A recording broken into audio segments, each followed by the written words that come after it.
ఆలోచన చేయమని అడుగుతా ఉన్నా.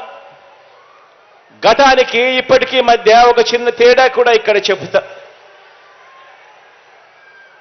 మనం అధికారంలోకి వచ్చిన తర్వాత ఇంకా ఎక్కువ మంది పిల్లలకు చదివించాలి, ఇంకా ఎక్కువ మంది పిల్లలు బాగుపడాలి, ఏ పేదవాడు కూడా అప్పుల పాలయ్యే పరిస్థితి రాకూడదు చదువుల కోసం, తన పిల్లల చదువుల కోసమని మనం వచ్చిన తర్వాత అర్హత ప్రమాణాలను పెంచాం. అంటే ఇన్కమ్ లిమిట్స్ను పెంచాం.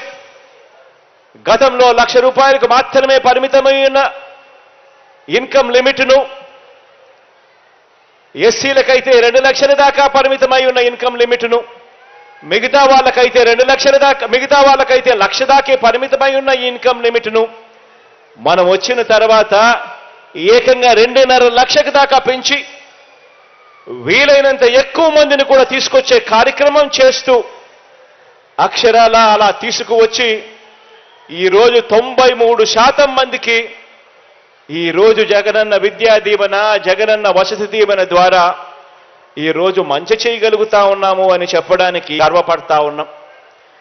ఫీజులు కూడా గతంలో మాదిరిగా ఇంతే కడతాము, ఇంతకన్నా ఇక ఎక్కువ మేము కట్టము, ఇంతకన్నా ఎక్కువ కట్టాల్సి వస్తే మీ ఆస్తులు మీరు అమ్ముకోండి, మీ చావు మీరు చావండి అనే విధానానికి కూడా పూర్తిగా స్వస్తి పలుకుతూ తల్లిదండ్రులు ఎలాంటి ఇబ్బందులు కూడా పడకుండా, పిల్లల చదువుల కోసం ఏ తల్లి తండ్రి కూడా ఇబ్బందులనే రాకుండా ఆ పిల్లలకు అయ్యే పూర్తి ఫీజులు కట్టే కార్యక్రమాన్ని కూడా భుజస్కంధాల మీద వేసుకున్నాం.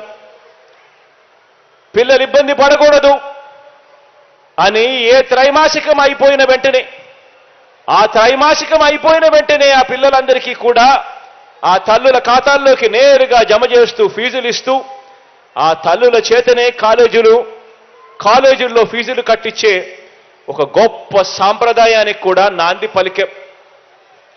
ఇలా పిల్లలకు ఫీజులు కట్టించే, పూర్తి ఫీజులు చెల్లించే విద్యా దీవెనే కాకుండా ఆ పిల్లలు ఇబ్బంది పడకూడదు, ఉట్టి ఫీజులే సరిపోవు, వాళ్ళ బోర్డింగ్ అండ్ లాడ్జింగ్ ఖర్చుల కోసం కూడా ఆ పిల్లలు ఇబ్బంది పడే పరిస్థితి రాకూడదు అని జగనన్న వసతి దీవెన అనే కార్యక్రమాన్ని కూడా తీసుకొచ్చి ఆ ప్రతి పాపకు, ఆ ప్రతి బాబుకు, ఆ తల్లిదండ్రులకు మంచి చేసే ఒక గొప్ప కార్యక్రమానికి శ్రీకారం చుట్టాం.